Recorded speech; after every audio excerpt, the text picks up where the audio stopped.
पाकिस्तान के कप्तान बाबर आजम मुसलसल दूसरी मर्तबा ICC one day cricketer of the year करार पाए। आईसीसी ने one day cricketer of the year का ऐलान किया है, जिसमें पाकिस्तान के दाएं हाथ से खेलने वाले स्टाइलिश बैटर बाबर आजम को क्रिकेटर ऑफ द ईयर करार दिया गया है।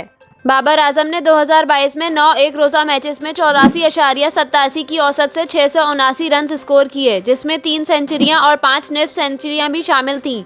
पाकिस्तान क्रिकेट बोर्ड ने भी सोशल मीडिया पर बाबर आजम को one day cricketer of the year बनने पर मुबारकबाद दी। गुज़िश्ता रोज ही आईसीसी ने वनडे प्लेयर्स रैंकिंग जारी की थी, जिसमें बाबर आजम पहले नंबर पर मौजूद थे।